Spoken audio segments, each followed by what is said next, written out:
Spider-Man Far From Home is here, but our spoiler-filled review is no longer far away. Let's talk about every spoiler, every detail. Let's review Spider-Man Far From Home today on Marvel Movie News. Welcome to Popcorn Talk, featuring movie discussion, news, and interviews. Popcorn Talk. We talk movies. And now, here's Popcorn Talk's Marvel Movie News. Good afternoon to you, our merry Marvelites. Welcome back to Marvel Movie News, coming to you live from the LaGuardia to Heathrow flight. This is Marvel Movies. We are talking about Spider-Man Far From Home today. I'm just going to warn you guys, first thing, spoilers. Spoiler warning for Spider-Man Far From Home. This is your last warning. If you haven't seen it, we're going to spoil it for you. We're going to ruin every twist, every plot point, because this is our spoiler-filled discussion. Exactly. And if you left before the credits, you're an idiot and you deserve to have it spoiled. Also true. Yeah. Which I saw. Both times I saw people left. Yep. As soon as the credits Same. started, yeah. The second time my husband's like, is there more? I was like, yes. Well, we'll Yes, get there's into more. that. But who are we, you might ask? I'm Zach Wilson. The regular cohorts are here. Christian Bladt. Hey, look, it's me! Xia Anderson. And it's me. And I'm excited to welcome back to the show our very own COY JANDREAU. How's it going, guys? COY, I get to be thanks Ben so Riley much. today. I get to be like a clone of the past. Look, we tied you up. We webbed you to the chair. I've been here for It's weeks. the only way we can make the time. It's a Sunday. They're like, we'll do it on a Sunday. And it's okay. Let's do it on a Sunday. I'll be there. Well, it was the 4th of July. Everyone's got an excuse. Everyone moved everything. Disney's just like, movies can come out on Tuesdays, right? It's been real weird having everyone else take a 5-day week and me just be like, oh, I get to catch up now, and be like, I didn't even watch a firework. I just got work done. Fair enough. But it's good. Now I can be here, and I'm very excited. There are fireworks on the TV for you to watch. I enjoy the fact that everyone in the live chat is a familiar name. This makes me very happy. This is very nostalgic. I like that Gamer Girl said, oh, hi, Coy. And in my head, I read it as, oh, hi, Mark. But, oh, hi, Coy. Oh, hi, Coy. Also, Hi, Coy. Langley, having not seen the film, being here for the spoiler talk is just dedication. Much respect, Langley. That's yes, Langley, I awesome. respect your insistence on joining us. I don't want to ruin it for you. He's literally yelling, ruin it. But, well, I'm going to. We're all going to. But first, I want to know, That's what me. did you... Uh-oh. Everyone's got their Oh, that's not devices me. on today. No It longer was not on me. live shows, so I have an excuse. Well, all right. Let's dive into it. Let's dissect Spider-Man Far From Home. First off, I just want to know, what did you guys think? Let's start with our guest, Coy. How do I succinctly? I really, really love this movie, and I had such a good time watching it. But the more I think about it, the more I realize there are things I'll never get in the MCU. But I am separating my MCU fan from my Spider-Man fan. So I love Tom Holland as Spider-Man. I think he is far and away the best Spider-Man we've ever had. And I love that the MCU's take on Spider-Man feels the most authentic. But there are enough things that happen because of this film that I'll never get that I'm like, it's like a roller coaster feels. So overall, loved it. Definite like A-, B+. It's not the favorite that everyone else is saying it is. So I'm gonna come out as the negative Nancy only by comparison. But I really loved it. It was such a good time, and it has scenes that I never thought we'd get on screen. There's a sequence in this film that I truly never thought we'd see, and it's something I've dreamt of since I was a child. So I cannot possibly promote it more. I want people to see it, but I'm not in the it's the best one of all of them that the internet is currently in. Can I ask out of curiosity, what is your favorite of all the Spider-Man? Into the Spider-Verse.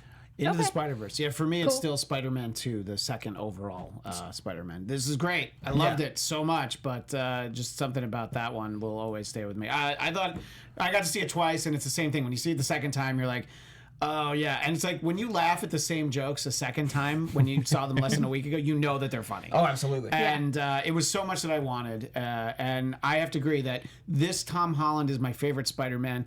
I will always like Andrew Garfield and Emma Stone together as Peter and Gwen. I don't think any of the on-screen romance is as good as those two.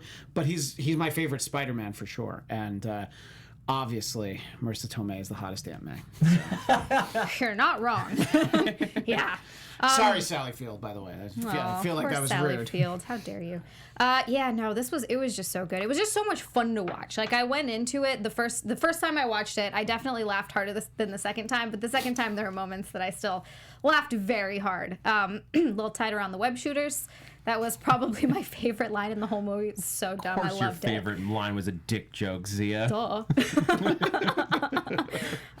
But yeah, it was just fun to watch. It was really funny. I liked that it was far from home. It was just cool because it's in a completely different setting than what we're used to seeing. It's not New York, which I liked, but you still got a little bit of New York in the end. And my favorite thing about the entire movie was the end credit scene, which I know we'll get into, but me and Christian, the first time we saw it, were like, I actually applauded, and I don't usually applaud at movies because I understand that it's not a stage. No one's going to hear me. So, but I was just so excited. I had to. Everybody was excited. Yeah. It was such a good moment. This was such a fun movie. I think the thing that impressed me the most about it is it managed to feel at the same time insular. Like, it was a small story. It was Peter's story about just romance and wanting to just talk to a girl on a trip, but also was deeply connected to the larger Marvel Cinematic Universe, to where you could feel the reach of everything that we've built to with Endgame. And this is, as Feige keeps talking about, this is still phase 3. This is like the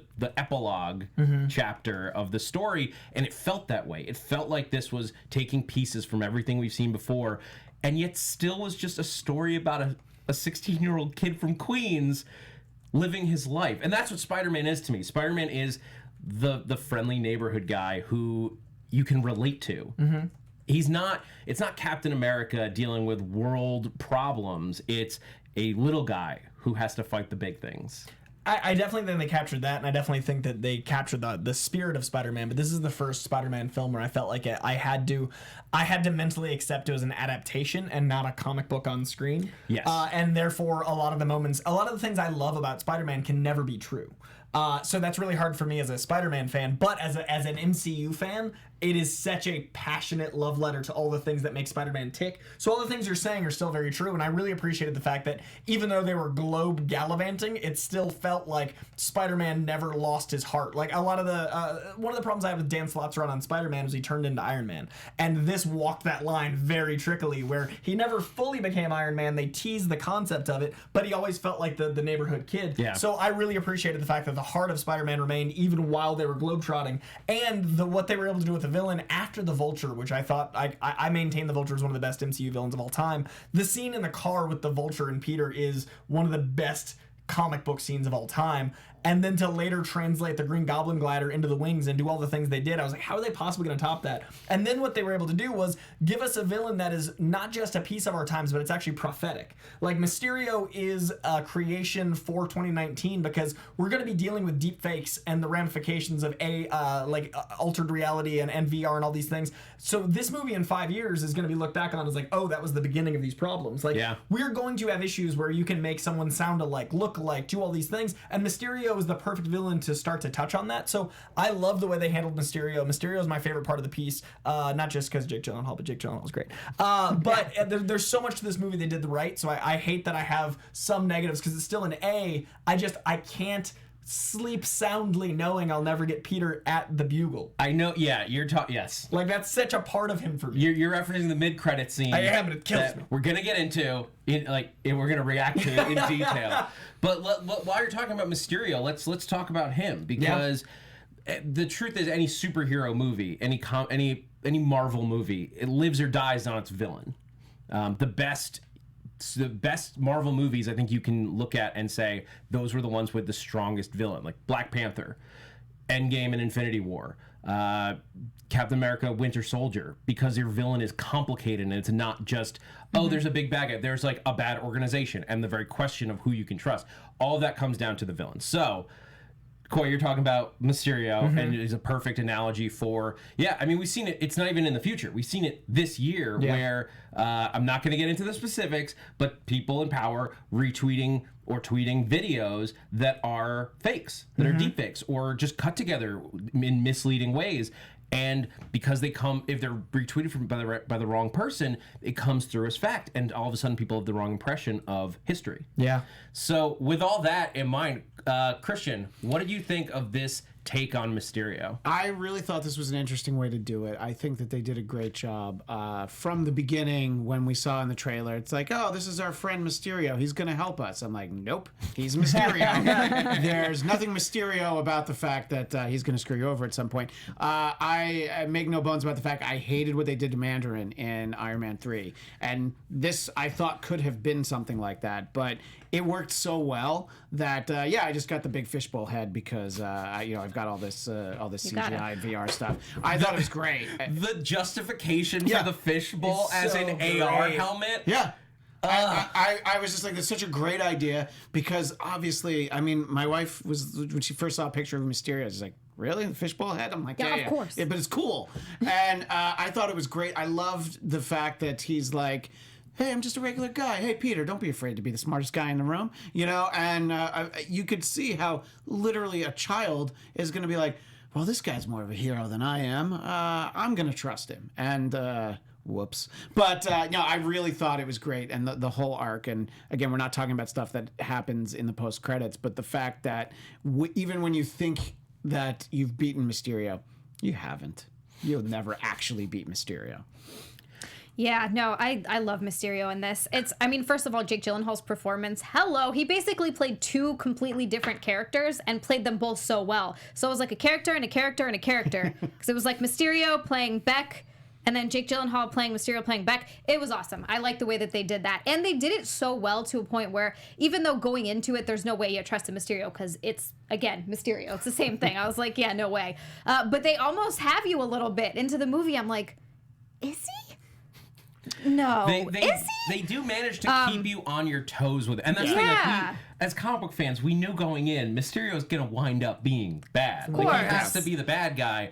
But the question of how you're going to get there from what they present us, I was surprised. I was genuinely surprised by the route they took. Mm-hmm. And they managed to keep in, like, he's not a Hollywood guy, but they managed to keep that feel because he had this weird, like, special effects team of people so that theatric, you've assembled. too. I loved that they, as a moviegoer, tricked moviegoers into, it wasn't in the beginning of the second act, it was like middle second act. So it was about 10 minutes past the point you'd expect that reveal. So I was like, maybe he is an alternate dimension Mysterio. And I was thinking they were going to do a third act thing where a Mysterio from our Earth was a bad guy and we'd have a Jake v. Jake fight. I did actually think That'd that been was something cool. that might happen at one point because they did get me in a little bit, even though I was always like, no, he's definitely, but I was like, but he's so nice. Yeah, He's so nice to Peter. Perfect casting because you got the most charming guy ever who's also good at playing crazy. Yeah. So he did play both those characters. But what they did with like the narrative structure was they waited till just past the time you thought it'd be appropriate and then escalate things so quickly with that one amazing monologue. Yeah. And then they were also able to tie in mythology through that one amazing monologue. So not only did they bait you just long enough, but then they made up for lost time so it didn't make the last bit of the movie feel rushed. Like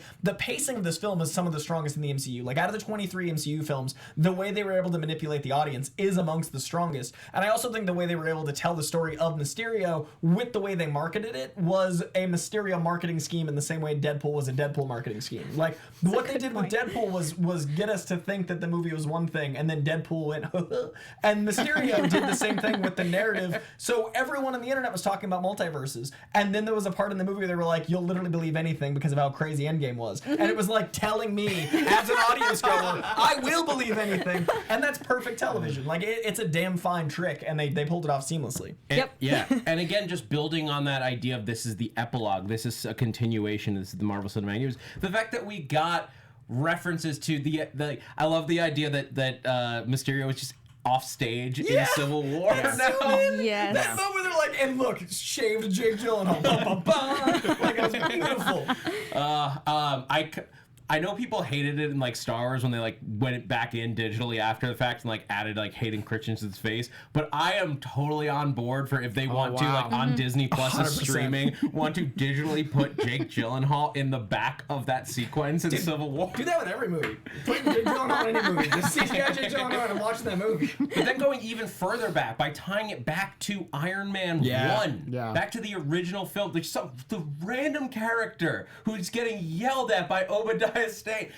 That's great. Yeah. That was amazing. 11 years ago, a day player turned into a lead. Yeah, I was just that's gonna say, beautiful. how great do you think it was when that actor got the call, like, hey, we want you to be in another Marvel movie? He's like, oh, great, so I'm going to have a line? Oh, no, you're actually going to have a really big part. I'm like, what? It's integral to the Best plot. day of that People guy's life. demanded me coming back? All right.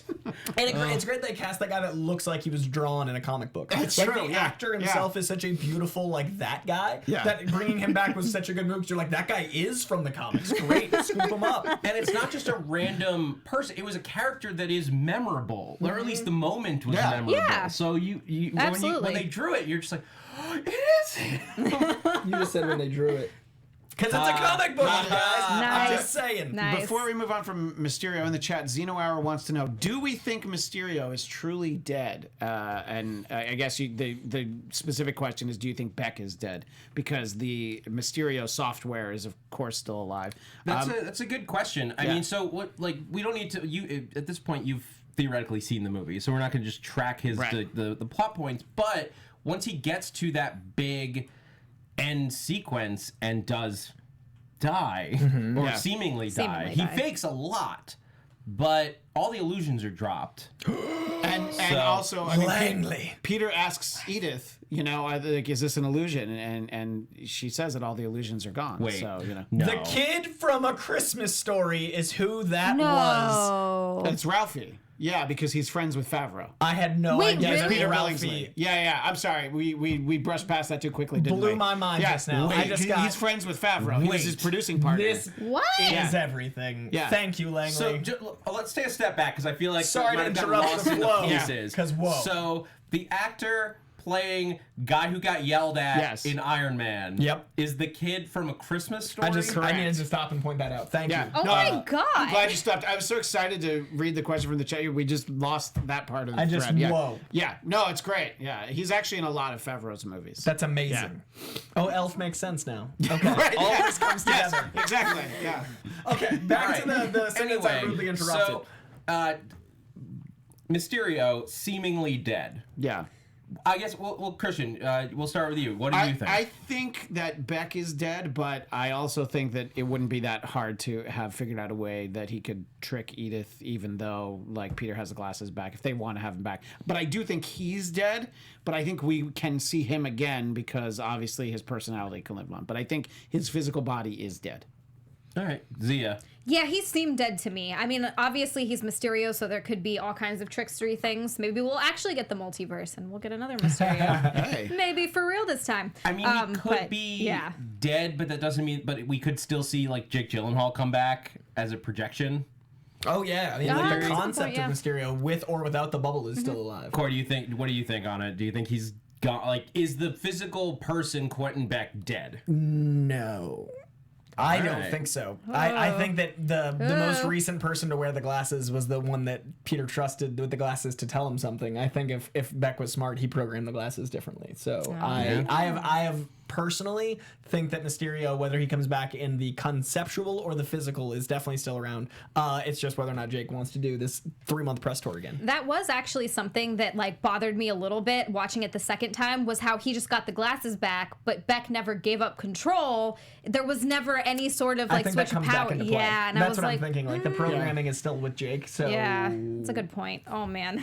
And I think that's not accidental. Like the Marvel doesn't do these little like side, like it's gonna be a problem. And especially with the second post-credit scene, like the ramifications of everything going awry without anyone really supervising. I think a lot of these indiscrepancies are gonna come into play in the third film. Well, let's talk about that. It's a good point is setting. If you, for some reason, were one of like the 50% of people in these theaters that I don't understand who left after the mid-credit sequence, because I almost started telling people. When I was just like, I don't want to be that guy. Yeah. But I almost was like, there's more. There's consequential more. And like it was one of the screenings I went to was a press screening, and Yeah. many of the press left. I think Yeah, you guys were the same. we were there, thing. yeah. We were at the And we talked about it a afterwards. ton of them Yes. left. And in both times I saw it, some people left after the first credit scene as well. So you had like a strange wave before anything. And after the first one, like, all right, I guess we've seen it. There's no history that would indicate there's a second one. So let's get out of here. Let's beat the traffic. Press, you should know better. At the very least, you have to sit through just to know if you're Yeah. press. Yeah. So that shocks me. But this is, I think, it's got to be the most consequential post-credit sequence in the Yes. Marvel universe, because not just it doesn't lead into the next movie. Plenty of Right. stuff set up the next movie, but those movies stand on their own. This like the at the end of Thor, was it the Dark World where they bring it to the Collector? They bring the ether to the Collector. Yes, I believe that it is, one yeah. obviously has big, important ramifications for later on in the MCU, but that's later. Yeah. This, But you could the not see scene- that scene and everything makes sense. If Yeah. you somehow didn't see that scene at the end of Thor: The Dark World, Yeah. you just everything's fine at that This point. literally rewrote the movie. And it rewrote this movie, and then the first scene affected this film and Spider-Man's next film, and then the next scene affected the entire MCU. Yeah. So Yeah, that was great. A dog. Just want to throw in from Jenna James. Wouldn't surprise me if Beck got Chameleon to help fake us out on that supposed death scene, and that's just some random body that's dead. You mean Thanks to Dimitri, Chameleon. who was in the entire film and never got to be Chameleon, who's Right. definitely in the Sinister Six? Yes, I agree. That they don't name a guy Dimitri casually Yeah. as a Spider-Man rogue. Oh yeah, that's gonna come into play in the third one. So we've been dancing around. We haven't said it out loud, but we obviously got Talos and Soren have been undercover So as cool. Skrulls, just taking Nick Fury and Maria Hill's place on Earth for Yep. who knows how long. Yeah. Love it. Yeah, exactly. Well, who knows? Like, did Nick even go to the funeral? So John Watts came out and said that in question. his opinion, Yeah. that was real Nick. Yeah, in his I would opinion. assume that is the real Nick. So yeah. it was the right after the funeral, but who knows what another director Yeah. wants to play with the mythology of? Like they That's could true. go full Skrull War. Like Secret Invasion could be, because to me this felt like Secret Invasion meets Mysterio because of the end. Right. And then Yeah. they hoodwinked us long enough that I was like, man, this totally got me, and I thought I was ready. The scene was perfect. The performance from Ben Mendelsohn, like I love always. Like So I my love favorite Talos part. as a character. Yeah. He's just so weird and silly. And he's just like, it was a heartwarming moment. Yeah, but it's Talk just about how it's just like it's so embarrassing for a shapeshifter to have not known. And I was just like, yeah, exactly.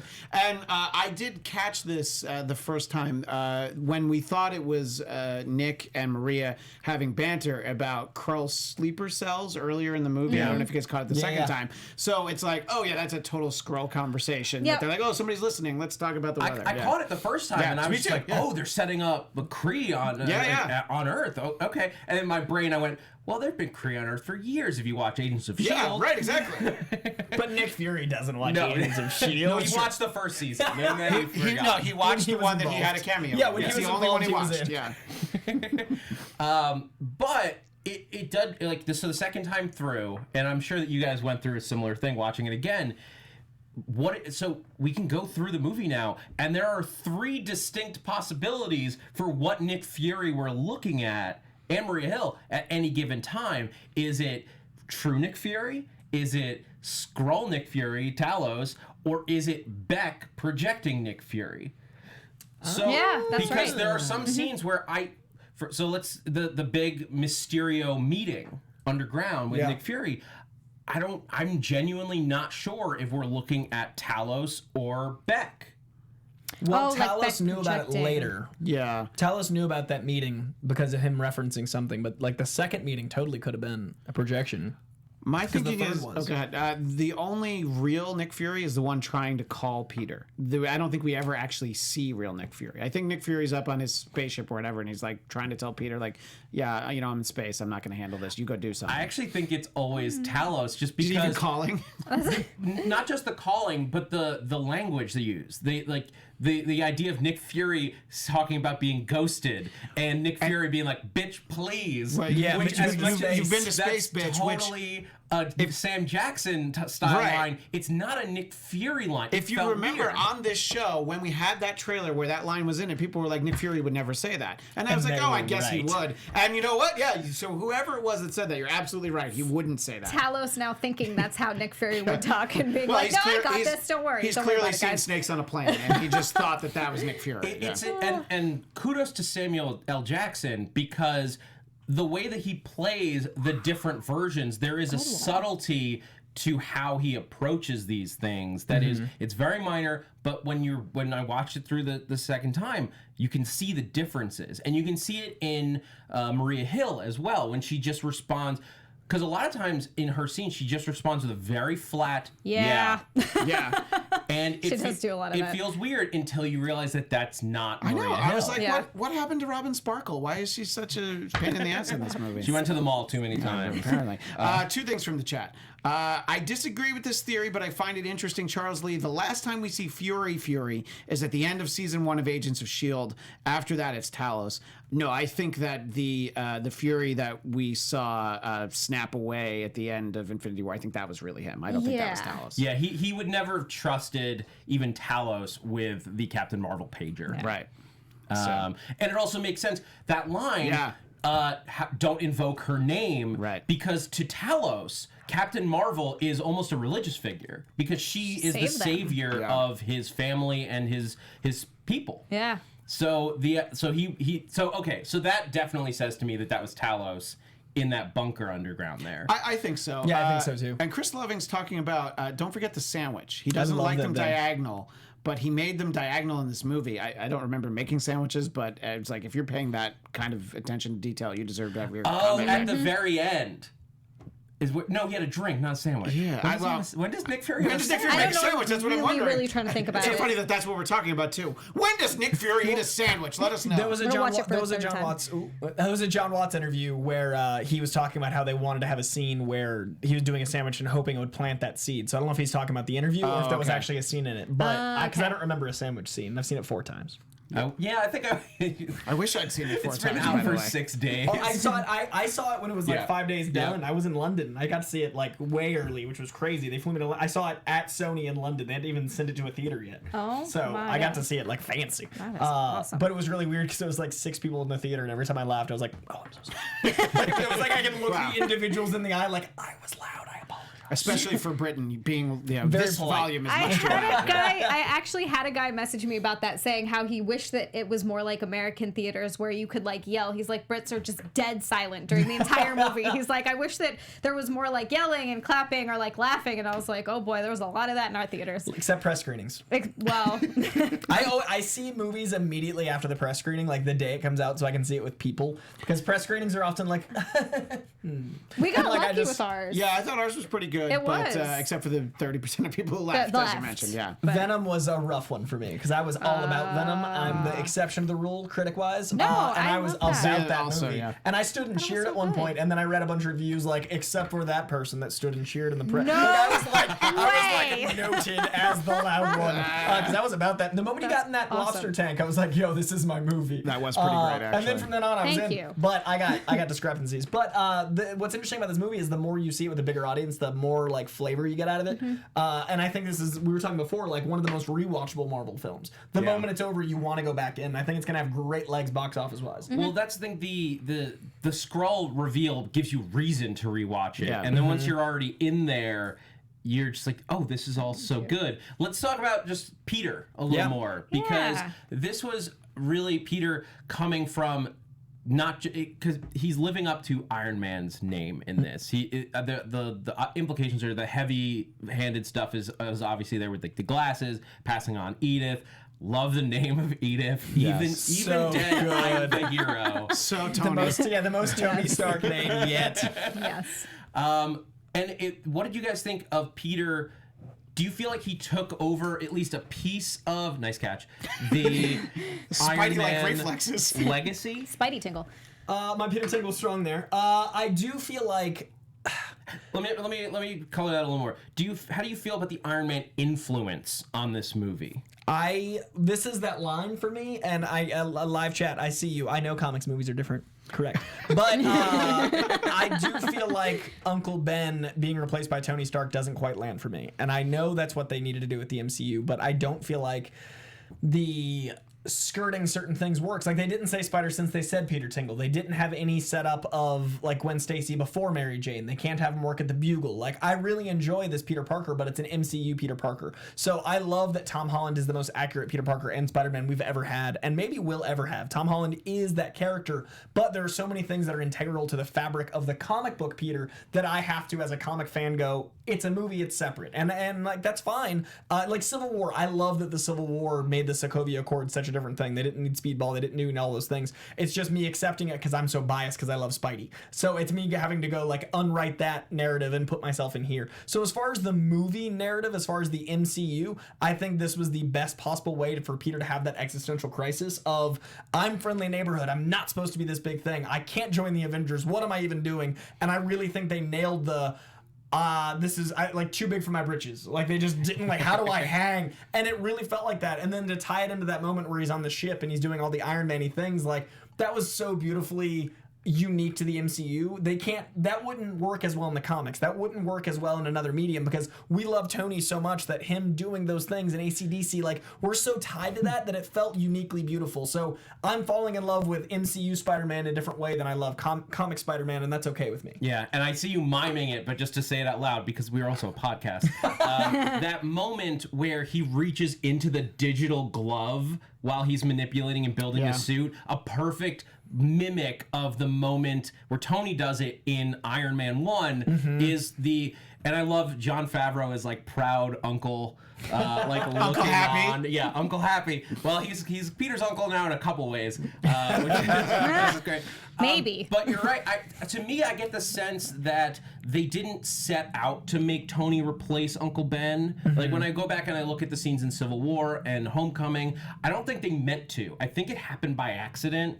Because Homecoming, it didn't really feel that way. It didn't feel like they were trying to make him Uncle Ben. He was just his mentor who was looking after him. But then once they got into Infinity War and he brought him to space and like what the Russo brothers did with the two characters and that, it was obvious that it had happened and there was no going back.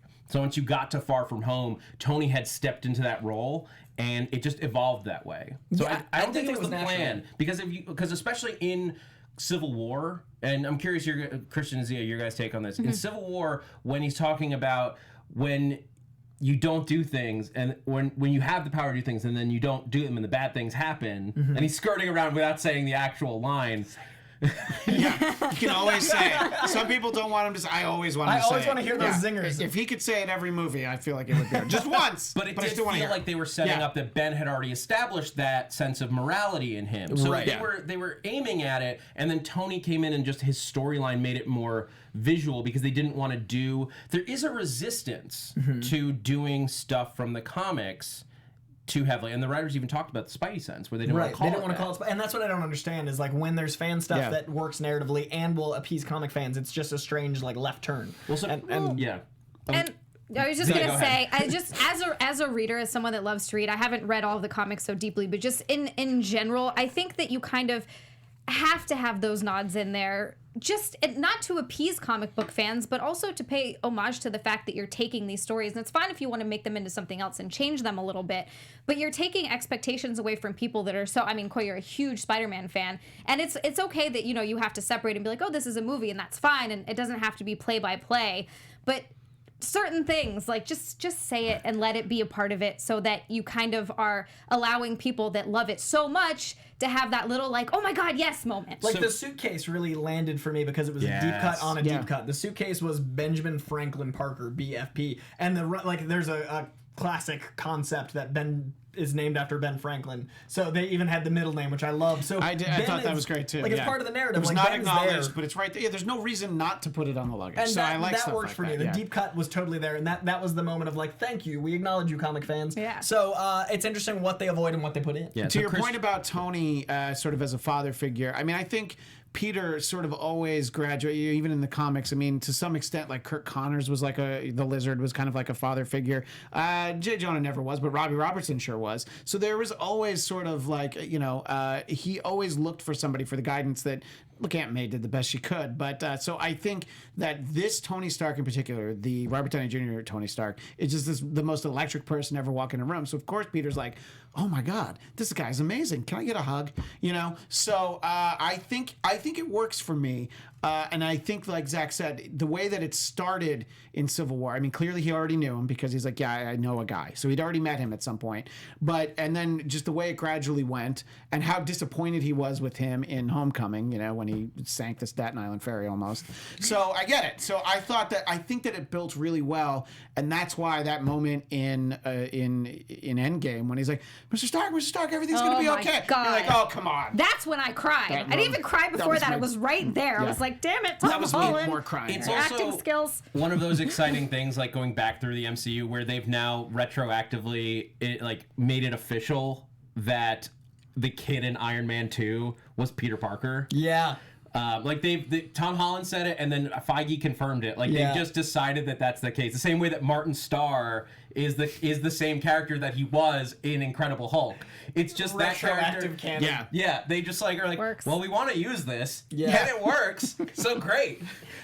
Martin Starr was at a college during a Hulk attack. Yeah. And then years later, he's dealing with elemental attacks, just guiding a high school. This guy's, what am I doing? What is my life? The MCU is rough, man. Being an educator and intelligent person in the MCU is dangerous. So speaking of things that are similar to the comics but feel different, obviously the internet has very loud opinions on both sides. One side I'm going to say is correct to the handling of Mary Jane or MJ in Far From Home. So yeah, what do you guys think? What did you guys think? Here, let's start with Z. Yeah, start with Z. What do you think of MJ? It's a very, very different iteration. But it's just this MJ is my kind of girl, so I can't not love her. She's everything about her. I'm You like, do you do love Murdo. Yes, I was like, that's me when I was 16. This is great. Actually, still close to me now. So I did really like the way that MJ was handled in this. It's just doesn't feel like MJ. I'll say that. That's all it is. It's just, it feels a little different. Her name's not Mary Jane. I like that she's just MJ. Yeah. They made that differentiation. That's probably true. for people who are like, yeah, but she's not. But she's barely in Homecoming, and she didn't really land for me. And then when they called her MJ, I'm like, all right, I guess. I did like her in this. I thought it was great. I liked the scenes with them together. And I like that she's a unique, different character. And look, I can see why Peter would be into the weird, moody girl, you know? So I thought that she was great. I like that it's different. You know, we're 16 years from the first Spider-Man, this first Sam Raimi. Seen a lot of Mary we don't Jane. need that Mary Jane right now. We get her again someday. Yeah. That's fine, but I like that we got something different.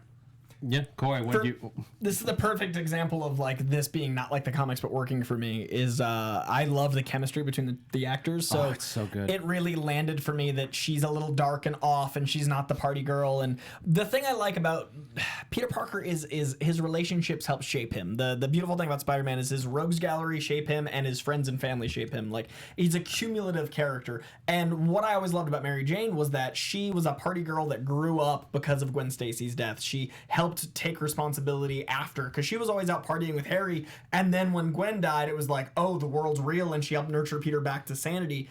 We can't have that character because we don't have Gwen. So without Gwen, what kind of Mary Jane do we have? And it wouldn't make sense to have an arc where you have all those images that don't land. So I like that we're doing a completely new MJ. We unplugged it and plugged it back in after the Sam Raimi ones. And I think this MJ fits this Peter so beautifully that for me, that side of the internet is going to be what they are no matter what you do with the character, and this is a great way to introduce our generation's Mary Jane, or MJ, since she's named Michelle. Yeah. Whatever form she takes, her dynamic with Peter felt right, and it was so. The moments in the opera house was just like the awkward, that moment of like, oh, I think we're about to acknowledge the fact that we both have feelings for each other, but it's so uncomfortable and hard to say. I don't care how old you are. That stuff is always awkward. Oh, it's usually the stuff you don't realize when you're a kid, that, you know, a lot of times, like, this girl that you're into, you think is so cool, and she felt the same way. Like, oh yeah, I just years later they could have had the conversation like, yeah, my friends always said you were into me, but I figured there was no way, so I never did anything. You know, so the fact that they're both super awkward, I think is great. It's not all one-sided. Like, Peter's just pining away for this girl who's the coolest girl in school to him. So I thought that those scenes are great. And I love their awkward kiss at the end. I think that was my favorite kiss moment, where he's just like, oh, and she's like, okay, and their lips like kind of touch for a Then they were back and kissed for real, which which is so cute. It was adorable. I also think they did a great parallel to the comics in that we had MJ be in the first movie and not be known as MJ. So when she was revealed, it was almost like in the comics where Mary Jane appears in the comics with her face obscured like 20 times in the like 7 times in the comics. Yeah. And then in issue 42, it's like the big reveal. And they kind of did that with the movie. So now that she's revealed like she was in the comics, we get to play with the character more. And then in this movie, they're laying the groundwork for who she is. So it mirrors the comic, but not mirroring the comic. And I really respect that choice. Yeah. I mean, it's funny because just to what you're saying, like Steve Ditko never drew her face because John Romita was drawing by that point. And yeah, just the like, oh, you should meet my niece. And it was always like, okay, what's her name? Anna, the next door neighbor. Like, yeah, I don't think so. So I think that, it does have that feeling, just a modern version of it, the big reveal. Yeah, I also feel like if you're waiting for like that part of MJ's life where she becomes like a model and goes through all that, this is the awkward stage that anyone I know who's in acting went through in high school. So it totally works, and you can take that character anywhere. Also, Zendaya's a model. Yeah.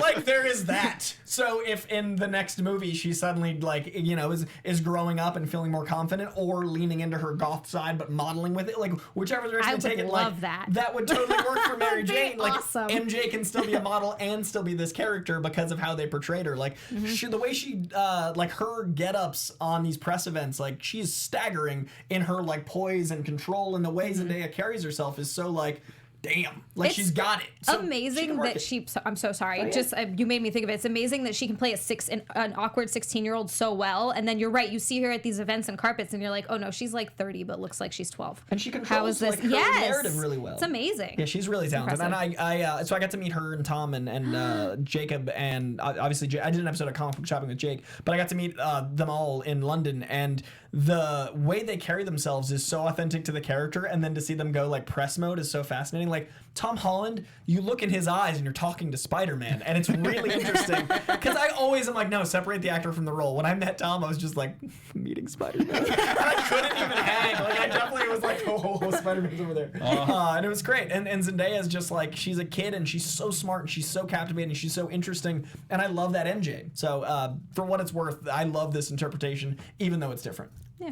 And then we also got a really fun side romance. Yeah. We had the great between Peter and MJ, but then we had the totally unexpected Ned and Betty, which is a great like little nod to the comics. Yes. You know, I didn't even realize this until I was reading about it. They've never said Ned's last name. Right.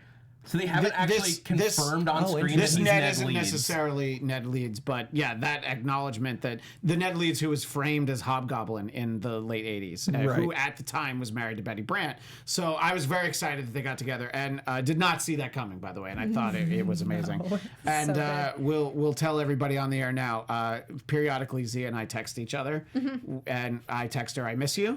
And I say, I miss you more. Just because that was the funniest thing when they were sitting next to each other. Dumb. We laughed so hard at that when he had the Edith glasses on and he could see them texting each other, like literally seated next to each other. It just made us laugh on the bus on a school trip together. That was gross. Gross in like that way. Awesome. It's gross from the outside. If you're in it, you're like, aw. No, this is the best. And Young Love, they captured so well. They captured like flash romance Young Love and long burning slow love with these two relationships, and it's like that is high school. They really and the movie really captures high school. Even the teachers being so human is such a, like when you grow up and you look back at your high school experience, you're like, oh, that was my teacher just hung over as hell on Monday. Like when you suddenly are watching TV Monday morning, you're like, I know now what this teacher was struggling with. So to see the teachers in that environment was so great to the humanity of them. JB Smoot. I was just gonna say, JB Smoot was so great. Awesome. It was witches.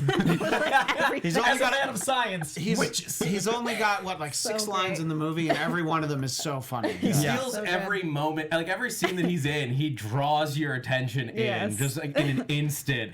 I loved the Brad plotline. One, because they had to acknowledge somehow what is now known as the blip in universe, and I like that decision as opposed to the snap, which is the Avengers term for it, because they saw the snap. For everyone else, it was just like. It was like the snap was. It's almost like the dirtier word version of it because it's referencing Thanos. The blip is like it happened. Let's move forward. But the blip, and we got this one guy who was 11 and is now 16. But so that was great. But his character as the like romantic competition for Peter super high school. Oh yeah. Yes. And I really like. I feel like he's gonna come into play later. I don't know why or how, but I feel like he will be a villain. I mean, Finds anyone out who about. Yeah. well, he finds out. Yeah, I was like, fine. Then I was like, oh yeah, that's right. Everyone found out. Yeah. How's that come into play? Well, let's my talk God. about it. We can go back and talk about other things in the movie, but all of us have been waiting to talk about that moment because we favorite. keep referencing it. And Favorite. it's so much fun, but I wanted to save it all, talk about it once. That mid-credit scene. We started with a nice, like, classic swing sequence with MJ, Yep. which was also great that this was, like, the reversal of, like, the Kirsten Dunst Yeah. version where she's Not like, about whoa, it. this is funny. Zendaya's MJ is like, nah! Burying her face in Her hair is all messed up from the web swinging. I was like, that's a great touch. I thought that was actually all we were going to get. She's like, Yeah. yeah, never doing that again. I'm like, oh, that's a good scene. That's Yeah. cute. Yeah. And then, boom, they drop the moment where there's only 2 moments that I can ever remember standing up and yelling. I never stand up because I know there are people behind me. But also, Don't write about you. Also, lounge chairs at AMC, wonderful. But I did yell twice this year at movies, and that's the only time I've ever yelled at a movie. And one was Cap and Mjolnir in Endgame, and the second was fucking JK Simmons. Dude, J.K. Simmons getting back the goat of the Spider-Man Raimi universe. Yeah. Like, we Did gotta that break you guys? Yes! 100%. So We're not allowed to recap. We sat at this desk, a couple Thursdays ago, and we couldn't talk about any of the spoilers. Zach hadn't seen it yet. And all we wanted to talk about was J. Jonah Jameson. It was so hard. There was so much that was so great about the movie that I wanted to talk about, but that was the thing that it was just killing me that I couldn't talk to anyone about. When I watched it the second time with my husband, I literally hit him I whacked him really hard when it came off the screen. I was like, see? Because like I couldn't talk to him about it for like a week. But what I love is that it's like it's different. First of all, he's got no hair, but if you listen Fine with that. to the intonation, By the the way. rhythm of his voice, it's like the .com. So basically, .net. .net. You're right.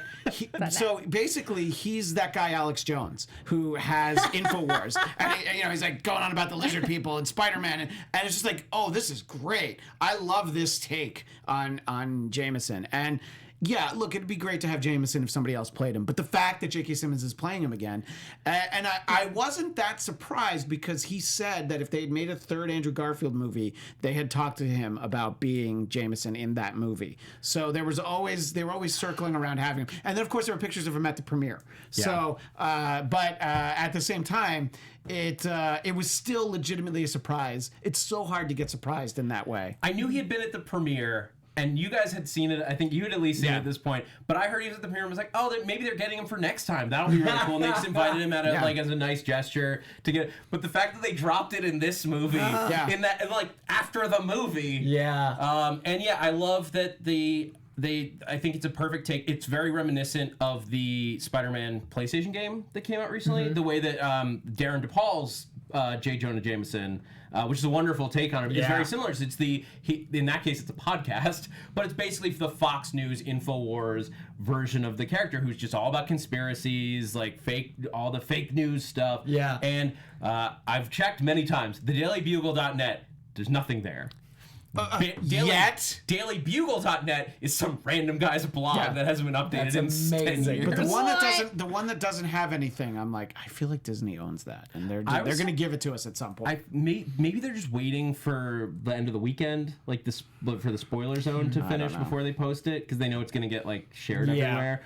But they have to do something with it, right? I would have had like Toby and Kirsten at the premiere, so it was a mislead. Had everyone there, just like, we're celebrating Raimi's Spider-Man. Look at us go! When I saw it, I saw the movie very early. And when I saw it, I hadn't, obviously the premiere hadn't happened, all these things hadn't happened, and I'm glad they paced it the way they did, because if you notice, he comes out and he talks about Mysterio, and then they have the Peter reveal after some footage, because I wasn't able to think. Like, I was watching it like, hey, hey, hey! And like, if he had said the Peter Parker reveal in that moment, I would have missed it, because I was just like, I don't know how this is occurring. And it was a really interesting, like, oh, okay, I'm back. Okay, now I'm in a movie again. It made you turn into John Bernthal. 100%. Yeah, exactly. My family's carousel. Sorry, podcast listeners. I just broke all your eardrums. But it definitely like caused a visceral reaction I was unprepared for. I didn't laugh. I emoted. Oh my god. So that, and then then obviously the next credit scene really gave us, I think, one of the best 1-2 punches of credit scenes we've ever had. It Yes. was one of those things where, so they drop J. Jonah Jameson in this. They drop Peter revealed to the world my as God. Spider-Man, and you're like, there's no topping this I sequence. And then the absolutely- Talos Yeah. and Soren thing was like, how did you top this? By the way, at least when Peter's secret identity gets revealed, you know, he's somewhere, you know, very secluded. There's no one around. Oh, wait, no, he's right in front of Madison Square Garden, and everyone looks up and goes, hey, isn't that Spider-Man right there? I also love Did that he he kill goes, Mysterio? what the? And then it cuts away. Like, Once that was a again. great touch. Do you guys... what was I gonna exactly say? We all here? got really Do you excited. guys think that this is J. Jonah Jameson is proof of the multiverse, right? I mean, in a way. Maybe, yeah. Like JK Simmons proves that this is a multiverse. I mean, also... he's also Commissioner Gordon, so it's very confusing. I'm just Tony you know. Revolori Yeah. is in this. He's also in Dope with Shamik Moore, who's Miles Morales. Multiverse confirmed. There you go. What if, like J. Jonah James is the only consistent face He's in across every all... Spider-Man. Well, he's played him in animated versions too. Yeah. So And Andrew Garfield does get an email from J. Jonah Jameson. He like, you know, he in I think Amazing Spider-Man 2, he sends something about like, hey, don't you think any differently about Spider-Man or something? And he instantly gets a reply back, all caps, just wrong. So it's like, when I saw it, I'm like, oh, that was J.K. And I Simmons. think the DailyBugle.net is in Amazing Spider-Man 2. I Because there's that think you're website right, in the actually, background. yeah. So they've been... Yeah. I mean, you're right. He's in all of them. Setting Now, it up. I also love that with Jonah in this one, they gave us his love of heroes while also hating Spider-Man in like Yeah. a minute. They gave Mysterio Yeah. all the love where like in the comics he's always like, I love the heroes that are protecting this city Yeah. except that menace Spider-Man. And in a minute we got all of that. It was really tight writing and storytelling. It was really impressive how we got Jonah so authentically in no time. So let's real quick I want to talk about this and what it means for the next Spider-Man movie, and then I want to talk about Nick Fury in space and what that means for going forward. So let's start with Spider-Man. This obviously teases a world. The next one, everyone's gonna know who Spidey is. But what do you think what's the result? What happens next time? Let's predict. Two options. One, we have the full-on Civil War storyline where everyone's like, you know, first like, whoa, and then hunting Spidey, which they've done multiple times in the comics. There have been those things. Then they have to put the genie back in the bottle. Two, they put the genie back in the bottle by disproving Mysterio, and they say it's all a fraud and blah, blah, blah. That would feel like a cop-out. But it's also going to be really tricky for the rest of time. But you also notice the Netflix universe is gone. Yep. In the MCU, the only two characters that still had secret identities were Daredevil and Spider-Man. Daredevil is no longer part of the MCU, and Spider-Man has now been revealed, so there are no secret identities in the MCU as of this moment. So I can't imagine they'll undo that choice. So I think it's just a matter of adjusting once again to an MCU where Spider-Man's a different character than he is in the comics. Yeah, it's Very interesting. It's gonna be cool to see. I mean, you could do. There's a ton of different villain options that you have. Craven comes to mind because the immediate like hunting a Dimitri's person. there. Yeah, and then you could jump into some kind of Sinister Six. Like you have almost enough villains laying around at this point. 5. So like you drop one more and you could get there. I don't know if that would feel too rushed, but a bunch of people coming all at him at once in the third movie. I would do it Makes as sense. introduce another villain in 3 and then do a Sinister Six movie. Like I would have it be, and then maybe he dies in the Sinister Six film, and then we get Miles. And Sony wants to do the Sinister Six movie. They're still very active and like, we want to do that one. Yeah. And then there's all those things about Sony like basically pleading with Marvel. Can we put Venom in the next one, please?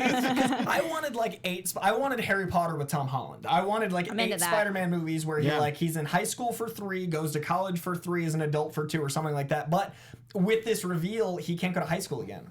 Oh my God, that's right. There's no senior year for Peter Parker. Oh. And it's going to be that's a so good weird point. because you're right. That's another thing from the comics that we're just not going to get is him working for the Daily Bugle. Like that's out now. And I hate that I opened this episode negative, but those are the things like. no, But the rest, especially I've been with- 98% positive. I love this movie. I have the title for the next one because they both have home and Spider-Man 3 homeschooled because he can't go to high school. That's I'll a remind good you one. the title that I have in I mind that remember. I really want to see the next one, which is Spider-Man. And this totally works if he has to go on the run and because he has to go into hiding and he can't get home. Spider-Man Home for Hanukkah. There you go. Give me my big screen Hanukkah movie, you guys. Well, the Spider-Man, Sam Raimi Spider-Man is definitely a Thanksgiving movie, so let's do a Hanukkah one for this. Let's I'm make into it. Or you could do Home for the Holidays, I guess. But Peter Parker is Jewish. We all know this if we've been paying attention. I still want that Spider-Man 3 Homeward Bound crossover. Will we get it? But I could totally see a Spider-Man on the run for the next one. Yeah. I think it's an interesting place to take it. It's different. It's something that we haven't really seen, especially in the MCU, and it's a natural storytelling Yeah, point. totally. So, second sequence, and we're getting really close to the end here. So, real quick, I want to just talk to you guys about. We see Nick Fury in space on a base full of Skrulls, which has got to be like the weirdest analogy for Nick Fury to be amongst Skrulls. Yeah. What do you think this means towards that's clearly the one that's saying, look at Phase 4. Sword is out there. Yeah. Do you so let me do it in a more concise way. Do you think this is teasing just a general, more cosmic Phase 4, or is this specifically teasing Eternals in some way? I mean, that's kind of where my mind originally went, was the Eternals, but it might not necessarily be, because we don't know exactly when we're going to get the Eternals. It could be some more space stuff leading up to it. I also think we'll have a better answer after we know what the next movies are. Right now, Eternals is kind of one of the only ones we know. I do think it's going to be a more cosmic, bigger scale sort of Phase 4, so I think that's sort of just laying the groundwork for that. I would love it if they were teasing Galactus. That would be awesome. Oh, wow. Coy, what are you thinking from that? I think the timing of this post-credit scene 2 weeks before Comic-Con's 90-minute announcement is not a coincidence. I'm looking forward to a sequel to the El Capitan, like a giant reveal that he did all those years ago. 2 weeks, we're gonna probably know the Marvel Cinematic Universe like next 5 years. Yeah. So we'll see what that means. Yeah, maybe I'll join you guys again after Comic-Con. We'll do it. We'll do a giant breakdown of what's to come. That's gonna be exhausting. So as we sign out, I just want to know any other moments that you guys loved from this movie, stuff that stood out to you that we didn't get a chance to talk about. I'll start while you guys think of things. For me, a moment the moments where during the final battle sequence after they're running away, there's two just like great Cap references, like in a double whammy of them, where you have Happy attempt to throw a shield, fail. But then there's also a moment where he's walking up to the drones and he picks up the power core on a string and the shield that's the tower. And it looks great. It's the exact same shot of Cap walking with Mjolnir from Endgame, and I squeed a little bit. Coy, the sequence we've talked about, the Mysterio sequence, is what I wanted. Like, I like Doctor Strange, so don't take this as an insult, but that's what I wanted Doctor Strange to be, and they did it with Spider-Man. I love that surrealistic, what is reality, and I really hope they'd capture that with Mysterio, so I really enjoyed that. And it's weird, but like being a film junkie and a comic junkie, the moment Jake Gyllenhaal was walking around in an actual mocap suit, I was like, oh yes, of course you're going to translate Mysterio into a mocap. So the mocap sequence where he's like planning and plotting, that to me was the culmination of Jake Gyllenhaal, his 90s career as the most charming man, his 2000s darkness, plus in the middle his theater actor guy. Like, we got to see all three Jake Gyllenhaal, so it made me really happy. So as a fan of Jake Gyllenhaal, seeing Mysterio be the culmination of all of Jake's work was art. And if you were looking at any set photos of like Mark Ruffalo as the Hulk, it's the same suit. It's literally a mocap suit. I've worn one of those. That's what it is. Zia, what about you? I think for me it was that moment where literally right after he gets Edith from Peter in the bar, and Peter leaves, and you see just the switch from the Mysterio that we know to who he actually is. I love that moment where he starts laughing and you're just like, oh, here it is. And you know immediately. That was such a good moment. That, and I also really loved as soon as Happy puts on AC/DC and Peter goes, oh, I love Led Zeppelin. I love that line too. It's just good. There's a lot to pick from, but I love the Happy and Aunt May sort of ongoing. And then just the Peter sits down to talk to them and they're not on the same page. I thought that was great. He's like, I'm just going to get out of here. I thought that was great. That was good. It was so uncomfortable and just so perfect. Guys, thank you so much for joining us here on Marvel Movie News for our Spider-Man Far From Home full review. Coy, thank you so much for coming back to talk about this Spider-Man. movie. I had to be here for Spider-Man, and I have to quickly plug, I went comic book shopping with Jake Gyllenhaal, so I want you guys to check out. I went to London, Jake and I went comic book shopping. I recommended him a bunch of stuff. Everyone's mad at me for not recommending Mysterio stuff, but you just watched the spoiler review. There was nothing I could talk about that wouldn't ruin Mysterio. So everybody's like, why didn't you talk about Old Man Logan? I'm like, I don't want to talk about him as a villain and have Jake just be like, I'm uncomfortable. So we didn't. But Jake and I went comic book shopping, and then we also had Tony Revolori on my show last week. So I do Collider Heroes. So check out my Tony interview and my Jake Gyllenhaal comic book shopping, because I love Spider-Man, and it was a dream come true. Thank you so much. Yeah, I can't recommend that comic book corner enough if you want comic book shopping enough, because it's just fun. It was a great episode. Job. Congratulations on that, Thank you, Coy. man. I'm Zach Wilson. You can find me on Twitter and Instagram at @ThatZachWilson. You can also check out my podcast, Ships in the Night, which is me and my friend Greg and our guests talk about weird ships from cross-fandom things. Like when I had Coy on, and we talked about Captain America hooking up with Wonder Woman. Got kinky. Zia, where can everyone find you? You can find me on Twitter and Instagram at Zia_land. That's XIA_land. And also directly after that, Christian and myself will be talking Marvel TV Weekly. So we'll cover the TV stuff that we didn't get to talk about for this because Spider-Man, duh. You'll notice there was no TV time today, but that's because Marvel TV Weekly will be over on AfterBuzz TV right after this show. And you can also follow me on Twitter and Instagram at ChristianDMZ. All right, guys, this has been Marvel Movie News, Excelsior, and thanks for geeking out with us. Bye. From producers Maria Menounos, Kevin Undergaro, and the entire Popcorn Talk Network, we would like to thank you for tuning in. For questions or comments, be sure to visit popcorntalk.com. I'm Sir Richard Wentworth, and this has been a presentation of the Popcorn Talk Network.